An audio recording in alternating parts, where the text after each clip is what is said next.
Earlier this week, the College Basketball Rules Committee enacted a fairly large slate of new rules heading into the 2015-2016 season. So we caught up with the Cardinals coaches, James Whitford and Brady Sallee, to break it all down. The 30-second shot clock, I don't think it's near as big a change as people anticipate. It really is, it's good for us. It's consistent with the way we want to play.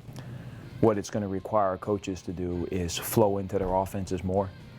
And that's the way we try to play anyway. So I look at that as a good thing. Dropping from 5 timeouts to 4 is a significant difference. But in addition to that, if you now call a timeout within 30 seconds of what would be the media timeout, then the coach's timeout becomes the media.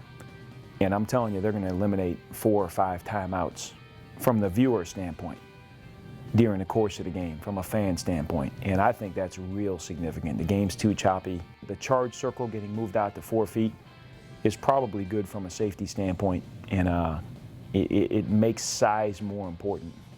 The less they let you take charges, the more important it is to have big guys that can defend the rim. The 10 seconds regardless, not resetting, is I think a good rule, and it's going to reward teams that press more. I think there will be more full court press this year than there has been, partially because of that rule, but mostly because of the shrunk shot clock. I think teams will do it in a more of a way to take time off the clock for you.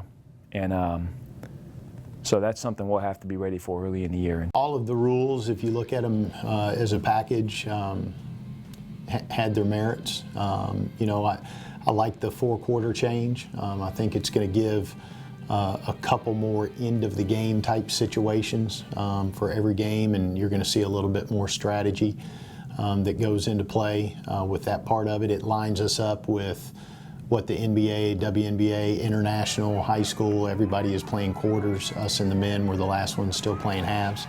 It's going to lead to less free throws being shot, which will speed the game up. It will keep, the ball in play more. So I think that's going to be good for the flow of the game and the excitement part of it. I love that we could advance the ball in the last minute of the game, in kind of like the NBA rule right now. I think the strategy that comes into that is going to be huge. It's going to change the way you use timeouts, and your kids are going to have to understand time and score and all those kind of things. And they're going to have to know when to really try to advance the ball quickly and when to call that timeout. And so it's going to take a lot of work in practice to make sure that we're good that way.